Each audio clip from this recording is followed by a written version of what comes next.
Blackwood Manor stood on a windswept cliff overlooking a churning sea. The old house was a Gothic monstrosity, all crumbling stone and jagged shadows. The wind howled through the broken windows like a banshee, and rain lashed against the walls like 1,000 tiny fists. The mansion had stood empty for half a century, abandoned to the elements and its dark history. Locals whispered of the Blackwood family, who had vanished without a trace, their disappearance shrouded in mystery and rumour. Some said the family had been cursed, others that they had fallen victim to something far more sinister. Tonight the storm raged, mirroring the turmoil that had once consumed the house. Lightning split the sky, illuminating the twisted silhouette of Blackwood Manor against the storm clouds. On this night, a lone figure approached the house, a young historian named Emily Carter, drawn to the secrets hidden within the manor's decaying walls. The Blackwood Diary, a relic of the past, filled with secrets and whispers of those long gone. What mysteries does it hold? Let's delve into its pages and uncover the chilling tales within. In the stillness of the night, the whispers began. Faint, almost imperceptible, they echoed through the halls of Blackwood Manor.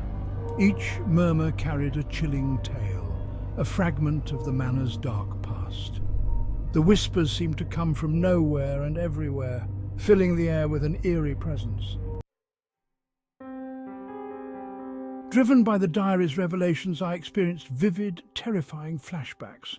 I saw the Blackwood family gathered in the moonlit parlour, their faces illuminated by flickering candlelight as they chanted in an unknown tongue. She saw them making offerings to a shadowy figure, their eyes wide with fear and desperation. The air crackled with an unseen energy, and the scent of blood hung heavy in the air. I could almost feel the despair that had permeated the house, the sense of impending doom that had driven the Blackwood family to madness. The line between the past and present blurred, the manor's history seeping into my reality. It was then that Emily realized the truth.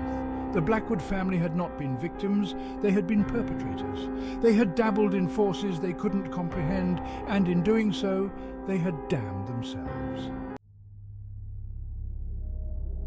Panicked now, Emily decided to leave. She had enough material for a dozen research papers, and she didn't want to be caught in the house when the storm reached its peak.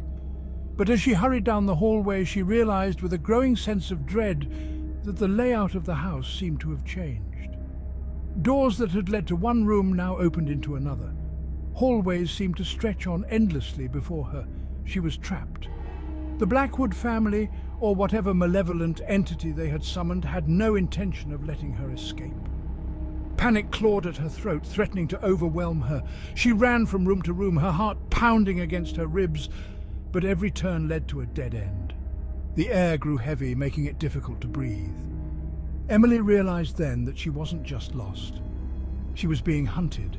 The shadows themselves seemed to reach for her, and the whispers in the darkness sounded more like growls.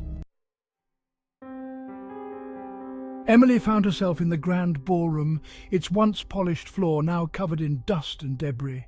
As she stood there, panting, she felt a cold hand grip her shoulder. She spun around, her heart in her throat, and found herself face to face with the spectral figures of the Blackwood family. They were, as Eleanor had described them in her diary, their faces etched with a mixture of sorrow and resentment.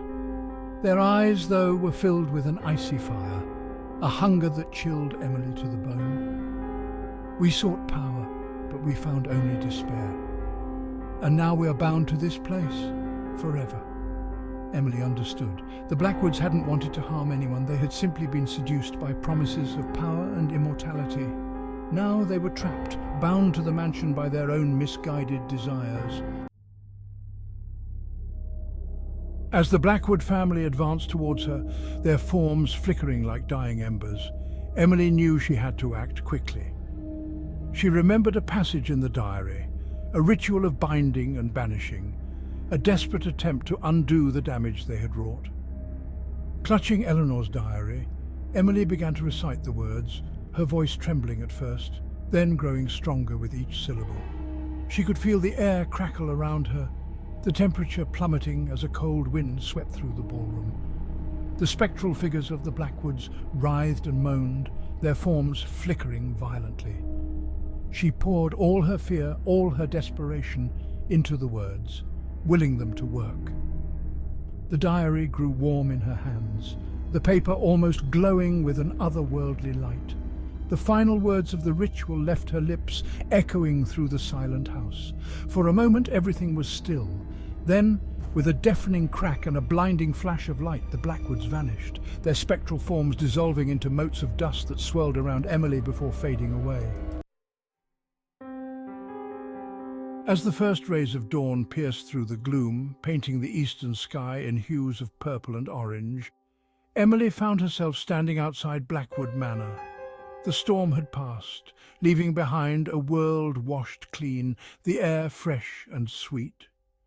She turned back to look at the mansion, its silhouette stark against the rising sun. It looked different now, somehow, its menace washed away by the night's events. It was simply an old house, weathered and worn, its secrets laid to rest at last. Emily took a deep breath, the events of the night washing over her. She had faced her fears, confronted the ghosts of the past, and found a measure of peace for the troubled souls who had haunted Blackwood Manor. As she walked away from the house, the rising sun warm on her face, Emily couldn't shake the feeling that she had been changed by her experience. She had stared into the abyss and emerged stronger, forever marked by the chilling tale of Blackwood Manor.